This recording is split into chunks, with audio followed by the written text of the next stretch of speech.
মাতাল ভাতা। হ্যাঁ, শব্দটা শুনতে একটু হাস্যকর মনে হলেও আগামী দিনে আমরা হয়তো এমন কোনো ভাতাও দেখতে চলেছি। কেন দেখব না?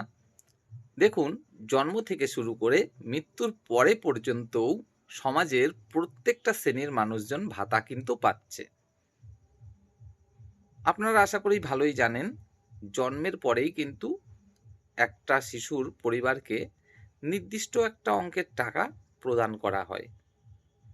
হয়তো তার ফলমূল বা অন্যান্য খাদ্য খাবারের জন্য, বা উম যে মা তাকে তার শিশুকে জন্ম দিয়ে থাকে তার আ মানে কিছু পুষ্টির জন্য কিছু খাবার কিনে খাওয়ার জন্য ওই ১,৫০০ ২,০০০ এরকম হয়তো দেয়া হয়ে থাকে।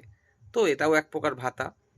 আবার একটা মানুষ মারা গেলে তার পরিবারকে একটা নির্দিষ্ট অঙ্কের টাকা কিন্তু প্রদান করা হয় সরকারের পক্ষ থেকে।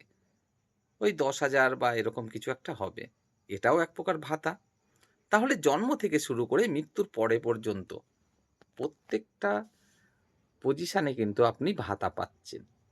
আর মাঝখানে ভাতার তো আর শেষ নেই। গুণে শেষ করা যাবে না, এত ভাতা।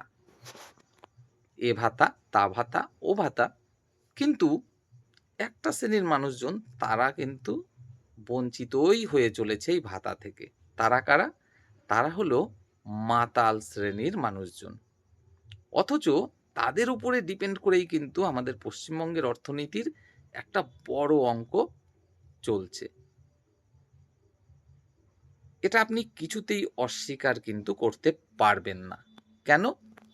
বিয়েবাড়ি, হ্যাঁ, সেখানে তো মদের ফোয়ারা আপনি দেখেই থাকেন। আজকাল শ্রাদ্ধ অনুষ্ঠানেও কিন্তু মদ ছাড়া আর চলছে না। জন্মদিন হোক বা শ্মশান ঘাটে হোক, প্রত্যেকটা জায়গায় মদ ছাড়া কিন্তু ভাই চলবে না।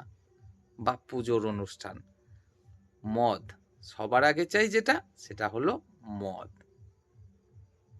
আর মদের উপরে এই যে ট্যাক্স সবথেকে বেশি, আশা করি আপনারা এটা সকলেই জানেন।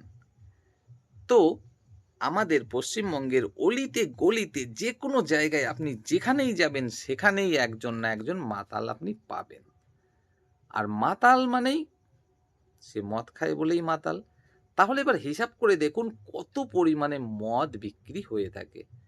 আর মদ যদি এত পরিমাণে বিক্রি হয়, তাহলে মদের উপর থেকে ট্যাক্সটা কত পরিমাণে আসে? তাই আপনাকে স্বীকার করতেই হবে, মাতালদের উপরে ডিপেন্ড করেই কিন্তু আমাদের অর্থনীতির একটা বড় পরিমাণ চলছে।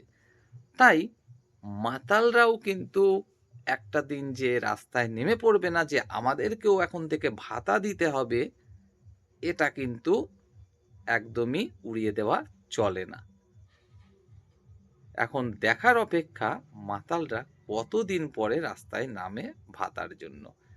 তারা তো দাবি করবেই সবাই ভাতা পাবে আর আমরা ভাতা পাবো না, এটা কি করে হয়, তাই না?